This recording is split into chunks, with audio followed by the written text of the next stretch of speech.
안식일이 지나고 안식 후 첫날이 되려는 새벽에 막달라 마리아와 다른 마리아가 무덤을 보려고 갔더니 큰 지진이 나며 주의 천사가 하늘로부터 내려와 돌을 굴려내고 그 위에 앉았는데 그 형상이 번개 같고 그 옷은 눈같이 희거늘 지키던 자들이 그를 무서워하며 하여 떨며 죽은 사람과 같이 되었더라. 천사가 여자들에게 말하여 이르되 너희는 무서워하지 말라. 십자가에 못 박히신 예수를 너희가 찾는 줄을 내가 아노라. 그가 여기 계시지 않고 그가 말씀하시던 대로 살아나셨느니라. 와서 그가 누우셨던 곳을 보라. 또 빨리 가서 그의 제자들에게 이르되 그가 죽은 자 가운데서 살아나셨고 너희보다 먼저 갈릴리로 가시나니 거기서 너희가 배우리라 하라. 보라, 내가 너희에게 일렀느니라 하거늘. 그 여자들이 무서움과 큰 기쁨으로 빨리 무덤을 떠나 제자들에게 알리려고 다름질할세. 예수께서 그들을 만나 이르시되 평안하냐 하시거늘 여자들이 나아가 그 발을 붙잡고 경배하니 이에 예수께서 이르시되 무서워하지 말라.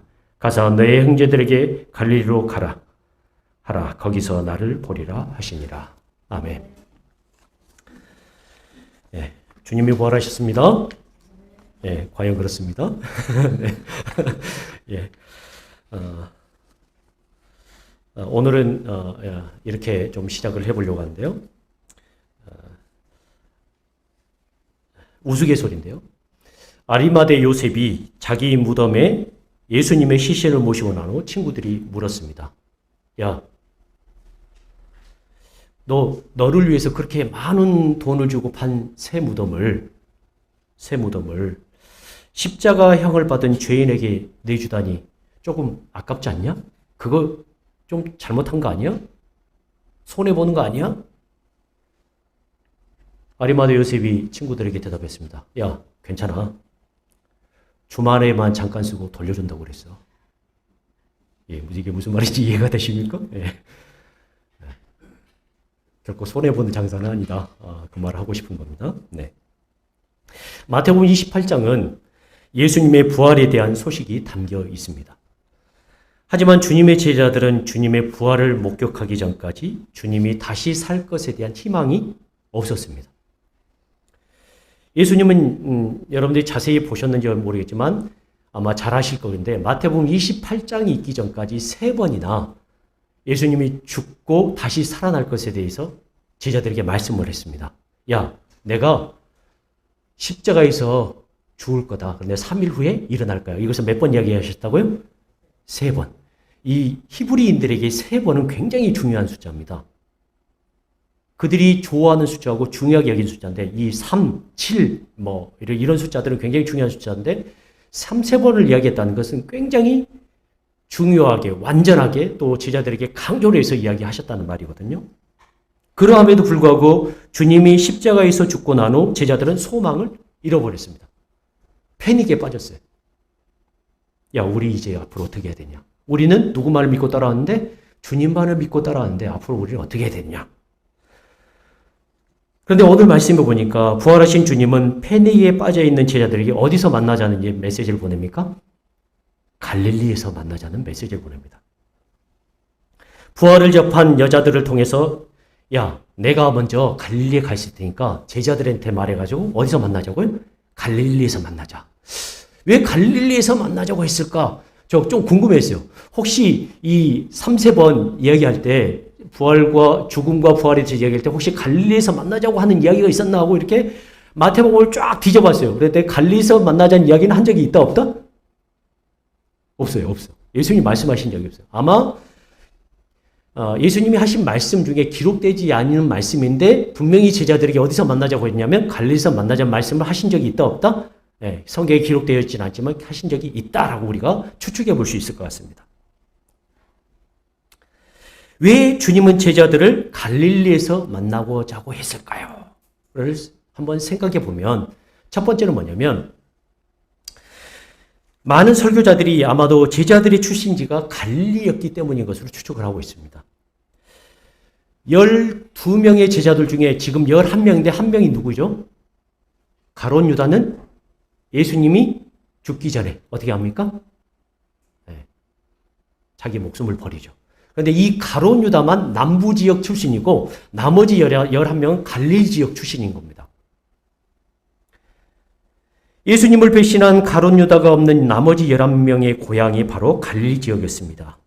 갈릴리의 어떤 장소는 바로 제자들이 알고 있었던 지역일 것이고, 또한 예수님도 갈릴리 호수 근처였던 어디서 자랍니까?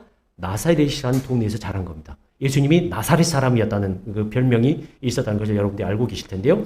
예수님도 실은 갈릴리 근처에서 사셨던 그런 분이셨습니다. 두 번째는 고향이 갈릴리 근처였던 11명의 제자들이 주님을 어디서 만났을까요? 처음으로? 갈릴리에서 만났다는 거죠. 그리고 그 갈릴리에서 제자들이 누구의 제자로? 예수님의 제자로 부르심을 받은 곳이 갈릴리였습니다. 주님이 갈릴리에서 제자들을 만나자고 하신 이유는 그곳이 바로 제자들이 부름을 받은 자리였기 때문입니다. 하지만 주님이 죽으심으로 그들은 사명자의 길에서 어떻게 합니까? 벗어나죠. 갈 바를 잃어버렸습니다. 하지만 부활하신 주님은 제자들을 사명의 자리로, 그들이 첫 번째 사명을 받은 자리로 다시 부르셔서 그들을 어떻게 합니까? 다시 제 사명자로 세우게 됩니다. 가장 대표적인 사람이 누구였냐면 베드로였습니다. 예수님께서 갈릴리에서 베드로를 만나가지고, 야, 네가 나를 사랑하느냐? 네가 나를 사랑하느냐? 네가 나를 사랑하느냐? 네가 정말로 나를 사랑한다면 누구를 먹이라? 내 양을 먹이라고 제 사명자로 세우시죠. 우리가 이것을 확인할 수 있는 본문이 바로 16절입니다. 마태복음 28장 16절 한번 보십시오.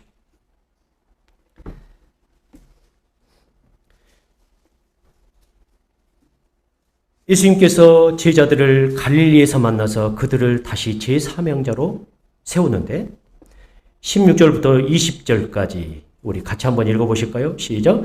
11 제자가 갈릴리에 가서 예수께서 지시하신 산에 이르러 예수를 배웠고 경배하나 아직도 의심하는 사람들이 있더라. 예수께서 나와 말씀하여 이르시되 하늘과 땅의 모든 권세를 내게 주셨으니 그러므로 너희는 가서 모든 민족을 제자로 삼아 아버지와 아들과 성령의 이름으로 세례를 베푸고 내가 너희에게 분부한 모든 것을 가르쳐 지키게 하라. 볼지어다 내가 세상 끝날까지 너희와 항상 함께 있으리라 하시니라. 아멘. 제자들이 방향성을 잃고 주님을 떠난 이유는 주님이 십자가에서 죽으셨기 때문입니다. 그들에게는 희망과 소망이 없었습니다. 하지만 부활을 목격한 여자들에 의해서 제자들은 갈릴리로 향합니다. 이들 중에는 아직도 주님의 부활에 대해서 의심을 하는 사람들이 있었습니다. 그러나 의심을 하고 있던 제자들도 있었지만 그럼에도 불구하고 주님은 제자들에게 다시 사명으로 초청합니다. 세상이 열려있다. 복음을 들고 세상을 향해서 나아가라. 나는 이제 떠난다. 이제 너희들이 할 일이 있다. 그러나 십자가에서 죽었을 때와 지금은 다르다. 부활을 통해서 너희에게 말하는 것은 이것이다. 나는 비록 몸은 떠나 있지만 너희들을 영원히 떠나지 않을 것이다. 왜냐하면 나는 죽음을 이겼기 때문이다. 그러므로 두려워하지 말아라. 내가 항상 너희와 함께 있을 것이다. 죽음을 이기고 다시 사신 예수님으로 인해서 제자들은 다시 사명의 자리로 나아가게 됩니다. 죽어있던 그들의 삶에 새 생명이 움직입니다. 어떻게 그들의 삶 가운데 새 생명이 움직입니까? 부활하신 주님을 만났기 때문입니다. 이것은 부활이 주는 의미와도 맞닿아 있습니다. 제자들은 주님이 죽으심으로 삶의 희망이 끊긴 사람들이었습니다. 하지만 주님의 부활로 자신들이 사람을 낚는 업으로 부르심을 받은 새 삶을 살게 됩니다. 부활은 사람들을 이전의 삶이 아니라 새 생명이 약동하는 자리로 부름을 받게 합니다.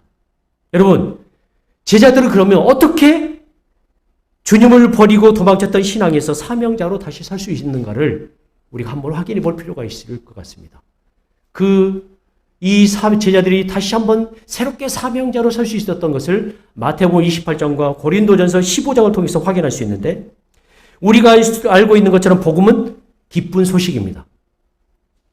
복음이 기쁜 소식, 굿뉴스라는 말은 사실을 기반으로 하고 있다는 것입니다. 나쁜 뉴스는 뭘까요, 그러면? 사실에 기반하지 않고 있고 허구에 기초한 뉴스는 좋은 뉴스가 될 수 없다는 것입니다. 마태복음 28장과 고린도전서 15장은 부활에 대해서 말씀합니다. 마태복음 28장을 통해서 부활은 역사의 한가운데 일어난 것임을 알 수가 있고, 또한 고린도전서 15장의 말씀을 통해서 사도 바울은 부활이 사실을 기반으로 하고 있다는 것을 증언하고 있습니다. 28장 1절부터 6절을 보세요. 28장 마태복음 28장 1절부터 6절에 보시면 무덤을 보러 갔던 여자들에게 초자연적인 현상이 일어납니다. 이 여자들은 누구를 보러 갔습니까? 안식이 지나고 안식 후 첫날이 되려는 새벽에 막달라 마리아와 다른 마리아가 뭘 보러 갔습니까? 무덤을 보러 갔죠. 무덤을 보러 갔다는 말은 살아있는 예수님을 기대한 것일까요? 기대하지 않은 것일까요? 기대하지 않았다는 말이죠. 그런데 무덤을 보려고 갔는데 갑자기 큰 지진이 일어납니다. 주의 천사가 하늘로부터 내려와 돌을 굴려내고 그 위에 앉았습니다. 그 형상이 번개같고 그곳은 눈같이입니다. 자, 그런데 거기에 막달라 마리아와 다른 마리아만 있었던 것이 아니라 무덤을 지키던 병기병들이 있었습니다. 그런데 지키던 자들이 그를 무서워하고 떨며 죽은 사람과 같이 되었다고 말씀합니다. 그리고 천사들이 말하죠. 여자들에게 말합니다. 너희는 무서워하지 말라. 십자가에 못 박히신 예수를 너희가 찾는 줄을 내가 아노라. 그가 여기 계시지 않고 그가 말씀하신 대로 살아나셨느니라. 와서 어디를 보러 갑니까? 그가 누우셨던 곳을 보라. 여자들이 확인을 했겠죠. 거기에 예수님이 있습니까? 없습니까? 없었다는 거죠.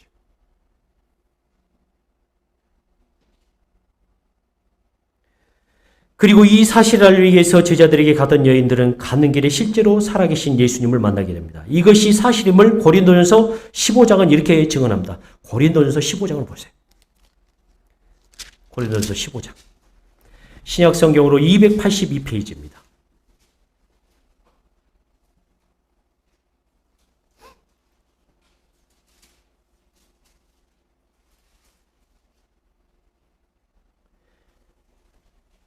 고린도전서 15장 3절부터 8절까지 우리 같이 한번 읽으실까요? 3절부터 8절까지 시작. 내가 받은 것을 먼저 너희에게 전하였노니 이는 성경대로 그리스도께서 우리 죄를 위하여 죽으시고 장사 지낸 바 되셨다가 성경대로 사흘 만에 다시 살아나사 게바에게 보이시고 후에 12 제자에게와 그 후에 500여 형제에게 일시에 보이셨나니 그 중에 지금까지 대다수는 살아있고 어떤 사람은 잠들었으며 그 후에 야고보에게 보이셨으며 그 후에 모든 사도에게와 맨 나중에 만색되지 못하여 난 자 같은 내게도 보이셨느니라.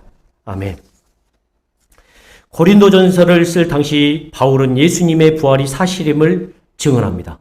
부활이 역사적 사실이라고 말한 근거는 죽었다가 다시 사신 예수님을 여러 사람들이 목격했다는 것입니다. 한 번에 몇 명이? 한 번에 동시에 500명이 죽었다가 다시 사신 예수님을 만났습니다.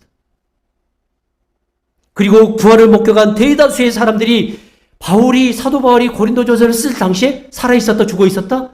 살아있었다는 거죠. 그래서 그들의 이름을 일일이 언급합니다. 여러분, 혹시 부활에서 의심한 사람이 있으면 부활을 직접 목격한 누구한테 가라? 이 사람들한테 가서 물어보십시오. 그러면 그들이 부활에 대해서 어떻게 할 것이다? 증언해 줄 것입니다. 부활은 역사적인 사실입니다. 그래서 사도행전 1장 3절 이렇게 말합니다. 그가 포남 받으신 후에 또한 그들에게 확실한 많은 증거로 칠이 살아계심을 나타내서 40일 동안 그들에게 보이시며 하나님 나라의 일을 말씀하시니라. 부활하신 주님은 여러 사람들을 만나서 하나님 나라의 일을 말씀하셨습니다. 그래서 부활하신 주님을 만난 사람들은 부활하신 주님에 대해서 증언할 수 있었습니다. 왜 증언할 수 있었을까요? 부활이 무엇이었기 때문에? 사실이었기 때문이죠. 증언자들이 있었다는 말은 기독교는 역사적 신앙이라는 것을 말합니다. 죽었다가 다시 사신 주님을 직접 눈으로 본 사람들을 통해서 우리는 복음이 어떤 것임을 더욱 분명하게 알게 됩니다. 기독교는 예수님이 역사 속에서 당신을 위해 이루신 일이 있다는 것으로 시작합니다. 그 첫 번째는 그분은 우리 죄를 위하여서 죽으시고 장사 지낸 바 되셨습니다.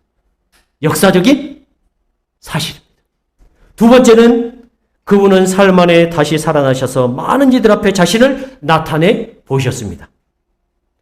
기독교의 메시지는 하나님의 능력이 역사 바깥에 있어서 이 세상 속으로 들어왔다는 것입니다. 예수님이 우리 죄를 위해 우리 대신 죽으셨으므로 우리는 믿음으로 말미암아 그분의 사랑을 알고 영생을 보증받을 수 있습니다. 이 모두가 은혜요 선물입니다. 그분은 또한 죽은 자 가운데서 다시 살아나서 역사 속에 내세의 능력을 들여 놓으셨습니다. 죄를 위한 예수님의 죽음과 부활이 역사 속에 실제로 벌어졌기에 모든 것이 달라졌습니다.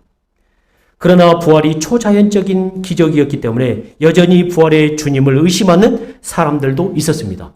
마태복음 28장 17절 보세요. 마태복음 28장 17절 확인하셔야 돼요. 아까 우리가 읽었던 본문입니다. 28장 17절.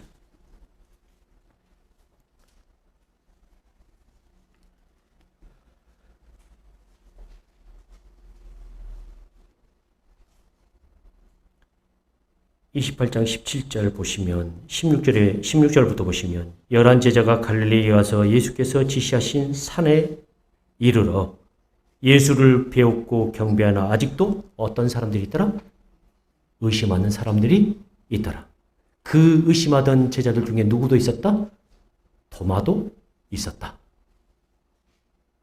그러나 도마도 예수님을 만나고 나서 부활하신 주님에 대해서 확실히 믿게 되죠. 사도 바울은 많은 사람들이 예수님의 죽음과 부활에 들었으면서도 능력이 없는 이유, 의심을 하는 이유에 대해서 말하고 있습니다. 바울은 고린도전서 15장 14절에 그리스도께서 만일 다시 살아나지 못하셨으면 우리가 전파한 것도 헛것이요 라고 했습니다. 여기서 헛것이란 말은 우리가 전파하는 것도 헛것이라고 했다는 이 헛것의 원어의 뜻이 뭐냐면 케노스라는 말인데 케노스라는 말이 무슨 말이냐면 능력이 없다라는 것입니다. 뭐가 없으면 능력이 없다고요? 부활이 없으면, 부활에 대한 믿음이 없으면 무엇이 없다? 능력이 없다는 말입니다. 예수님이 역사 속에서 부활하지 않으셨다면 윤리적인 권면은 아무리 옳은 말일지라도 무력합니다. 그분이 부활하셨기에 우리에게는 선을 위해 힘쓸 이유가 얼마든지 있으며 실제로 그렇게 살 내면의 능력까지 받았습니다. 초자연이 배제된 반역사적 신앙은 아무런 힘이 없습니다. 기독교는 역사적 신앙이기에 좋은 소식입니다. 기독교는 역사적인 진리이기 때문에 합리적으로 믿을 수 있습니다. 그러나 부활이 사실임에도 불구하고 의심하는 사람들은 존재합니다. 여전히 십자가의 죽음에만 집중하는 사람들이 많습니다. 여러분, 왜 사람들이 부활을 강조하지 않고 십자가의 죽음까지만 받아들이고 거기에만 머무는 것일까요? 십자가에서 죽으신 주님의 희생과 죽음까지는 동의할 수가 있기 때문입니다. 그래, 맞아. 세상 사람들이 한 것처럼 예수님은 위대한 성령이잖아. 그는 인류를 위해서 자기 몸을 버린 사람이야. 우리도 그 예수님처럼 사랑을 가지고 이 인류를 위해서 무엇인가를 할 수 있는 사람이 되어야 돼. 여기까지는 동의를 합니다. 그러나 부활에 동의하지 않는 사람들이 여전히 있습니다. 누구 중에? 믿는 사람 중에. 왜냐하면 부활은 역사가 아니라고 믿기 때문입니다. 그러나 부활이 역사적인 사건이요 이성과 합리로 이해할 수 있는 기적을 입은 역사적 사실이기에 제자들과 부활의 증인들은 목숨을 거는 자리까지 거부지 않았습니다. 이 사람들은 부활을 입은 사람들입니다. 부활의 능력을 입은 사람들입니다. 사도 바울이 말한 것처럼 부활은 헛것이 아닙니다. 헛것이 아니기에 목숨을 걸 수 있습니다. 그들이 부활을 역사적 사건이요 영원한 생명이 우리의 삶 가운데 일어날 수 있음을 눈으로 확인했기에 주님의 사명을 받아들일 수 있었습니다. 그래서 거기에 능력이 있었습니다. 부활은 죽음이 우리를 정복하지 못하는 현장을 보여줍니다. 부활은 영원한 생명, 하나님께서 우리 안에 일으킨 생명의 기적입니다. 제자들과 증언자들은 이 영원한 생명을 보았고 느꼈으며 자신을 사로잡는 것을 보았습니다. 그 현장이 갈릴리였습니다. 자신들이 태어났고 자랐으며 자신들의 모든 것을 알고 있던 그 고향, 그 한가운데서 부활을 만난 제자들은 다른 사람들이었습니다. 당신들이 이제 알고 있었던 그 베드로는 죽었고 부활을 만난 베드로는 다시 살아났습니다.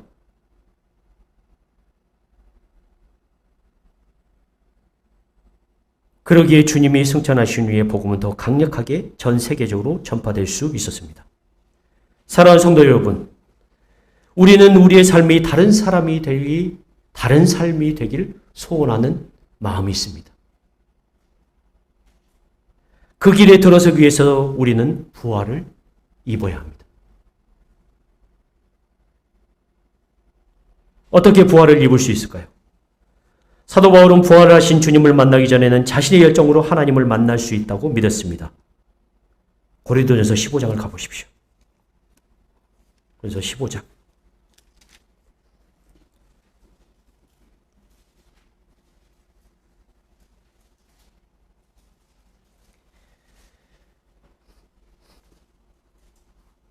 (9절) (10절입니다)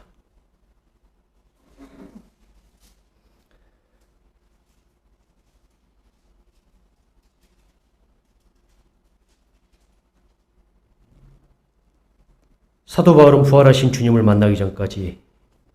만나기 전에는 자신의 열심으로 하나님을 만나고 구원을 받을 수 있다고 믿었던 사람 중에 하나였습니다. 그가 얼마나 열심이었는지 우리가 9절에 또 10절에 알 수가 있는데요. 9절과 10절을 같이 한번 읽으실까요? 시작. 나는 사도 중에 가장 작은 자라. 나는 하나님의 교회를 박해하였으므로 사도라 칭함받기를 감당하지 못할 자니라. 그러나 내가 나된 것은 하나님의 은혜로 된 것이니 내게 주신 그의 은혜가 헛되지 아니하여 내가 모든 사도보다 더 많이 수고했으나 내가 한 것이 아니요 오직 나와 함께 하신 하나님의 은혜로라. 아멘. 사도 바울은 부활하신 주님을 만나기 전엔 자신의 열정으로 하나님을 만날 수 있었다고 믿었습니다. 하지만 사도 바울은 고백합니다. 내가 하나님의 부활을 입은 것은 하나님의 은혜였음을 고백합니다. 여러분, 오늘 누가 부활을 입을 수 있습니까? 누가 부활의 옷을 입을 수 있습니까? 하나님의 은혜로만 가능합니다. 하나님의 은혜가 헛되지 아니함을 어떻게 알 수 있습니까? 여러분들이 부활을 역사적 사실로 인정하는지 인정하지 않는지 보면 됩니다. 부활의 능력을 입은 사람의 특징은 자신의 수고로움이나 열정이 아니라 나와 함께 하시는 하나님의 은혜만을 붙잡는 사람입니다. 왜 그럴까요? 그것이 역사적인 사실이기 때문입니다. 진리이기 때문입니다. 그래, 나는 보았어. 나는 만났어. 나는 영원한 생명이 우리 세상 가운데 들어와 현존하는 것을 봤어. 나는 이것을 그래서 포기할 수는 없어. 라고 믿는 것입니다.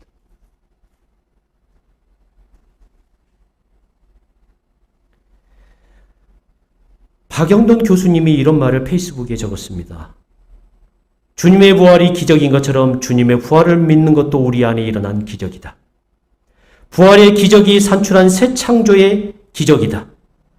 주님의 부활이 인류 역사의 전무후무한 기적인 것처럼 부활을 믿는 신앙도 우리 생애의 전무후무한 기적이다. 주님을 믿는다는 것은 부활의 능력 속에 우리가 사는 것입니다. 주님을 믿는다는 것은 부활의 기적 속에 우리가 살고 있다는 것을 말합니다. 부활의 능력이 우리를 감싸고 있기에 현실에서도 포기하지 않습니다. 그래서 사도 바울이 고린도전서 15장 17절부터 19절에 이렇게 말합니다. 여러분 눈으로 보세요.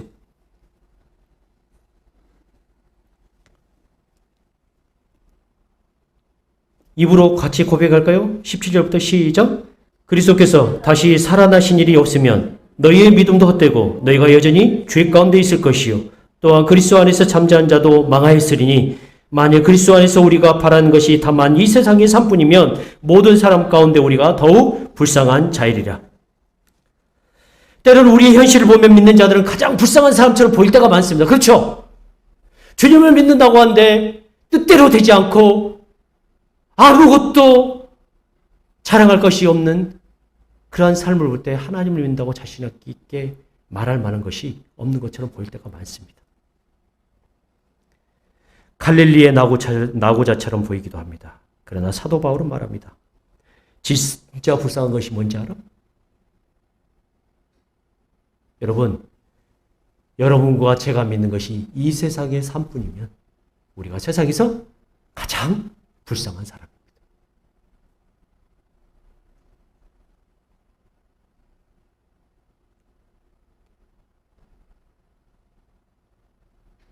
이 세상의 삶뿐이면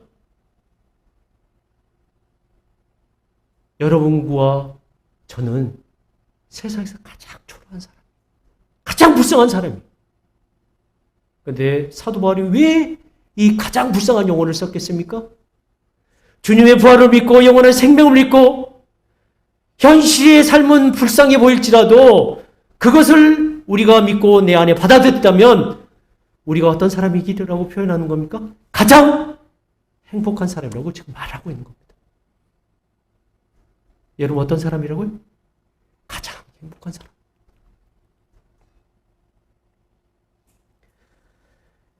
리고렌 목사는 이런 말을 했습니다. 목적이 이끄는 삶에서 믿음에 대해서 어떻게 표현을 했냐면 믿음이란 감정을 따르지 않고 사실을 따르는 것이라고 말했습니다. 믿음이 뭐라고요? 감정을 따르지 않고 사실을 따르는 겁니다. 여러분, 부활이 사실입니까? 거짓입니까? 사실이잖아요. 예수님이 죽었다가 다시 사는 것이 거짓인가요? 사실인가요? 사실이잖아요. 그럼 여러분들은 지금 어디에 살고 있습니까? 예수 안에, 기적 안에 살고 있습니다. 이 삶이 지금 이 세상의 삶에서 끝나는 것이 아니라 영혼까지 이어지는 그 사실 가운데 살고 있습니다. 그래서 가장 행복한 사람이 되는 거죠. 사랑하는 성도 여러분, 사실을 쫓아가십시오. 부활은 역사적 사실이기에 복음입니다. 부활은 역사적 사실이기에 합리적이며 이성적인 믿음입니다. 부활은 영원한 생명을 우리에게 가져온 역사입니다. 이것이 진리이기에 목숨을 걸고 그 길을 가는 것입니다. 만약 이것이 거짓이라면 우리는 가장 불쌍한 사람일 것입니다. 우리의 갈릴리는 소망이 없을 것입니다. 우리의 갈릴리가 소망이 있는 이유는 부활의 능력을 입은 자들이 사는 곳이기 때문입니다. 그 부활의 능력이 영원히 우리에게 있으니 가장 행복한 사람으로 이 땅을 살아가는 여러분들 되시길 주님의 이름으로 축원합니다. 세상에 쫄리시지 마시기 바랍니다. 우리는 가장 행복한 사람임을 믿고 이 길을 잘 살아가는 우리 성도님들 되시기를 주님의 이름으로 간절히 축원합니다.